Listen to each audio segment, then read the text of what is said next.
এই ভর্তাটা যদি এভাবে বানানো হয় তাহলে খেতে এত বেশি মজার হয়। আর এই ভর্তা যেদিন বানাই সেদিন ভাত একটু বেশি খাওয়া হয়ে যায়। এত মজাদার একটা ভর্তা। আজকে খুব মজাদার একটা ভর্তা রেসিপি শেয়ার করব। চুলায় ফ্রাই প্যান দিয়েছি আর সরিষার তেল দিয়েছি। তেল গরম হওয়ার পরে আমি এখানে দিয়ে দিলাম টমেটো।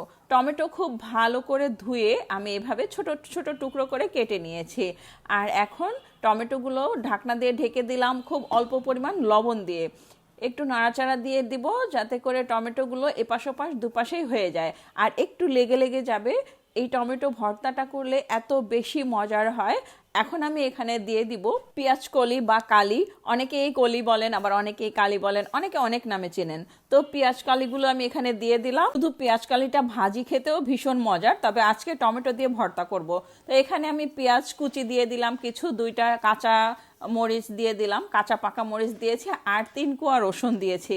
ঢাকনা দিয়ে ঢেকে দিব, খুব ভালো করে নেড়ে চেড়ে ঢাকনা দিয়ে ঢেকে দিব সিদ্ধ হওয়ার জন্য, মানে পেঁয়াজ কালিটা যাতে খুব ভালোভাবে সিদ্ধ হয়ে যায়। টমেটো অলরেডি সিদ্ধ হয়ে গেছে।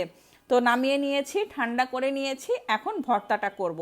আমি এখানে শুকনা মরিচ টেলে নিয়েছি, মানে টালা শুকনা মরিচ নিয়েছি 4-5টা, আর কাঁচা পেঁয়াজ নিয়েছি আবার। এখন খুব ভালো করে পেঁয়াজ এবং মরিচ মেখে নিচ্ছি। টমেটো ভর্তা আমরা সবাই পছন্দ করি, তবে এভাবে যদি ভর্তা করা হয় তাহলে এই ভর্তার টেস্ট আরও দ্বিগুণ বেড়ে যায়। এতটাই মজাদার একটা ভর্তা। আর আমরা মাছে ভাতে বাঙালি, তবে ভর্তা আমরা ভীষণ পছন্দ করি।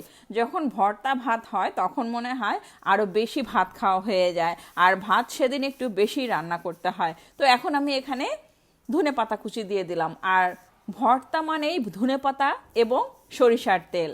এখন সরিষার তেল দিয়ে দিলাম। সব কিছু দিয়ে খুব ভালো করে মেখে নিব। এই ভর্তা দিয়ে আপনি পেট ভরে তৃপ্তি সহকারে ভাত খেতে পারবেন। যখন মুখে রুচি থাকে না, কোনো কিছুই ভালো লাগে না, মাছ মাংস চোখের কাঁটা হয়ে দাঁড়ায়, তখন আপনি এই ভর্তাটা করে খেয়ে দেখবেন কতটা মজার হয়। এতটাই মজাদার একটা ভর্তা রেসিপি শেয়ার করলাম।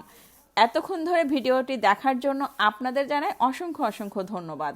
সবাই ভালো থাকবেন। পরবর্তী রেসিপি দেখার আমন্ত্রণ রইল। আল্লাহ হাফিজ।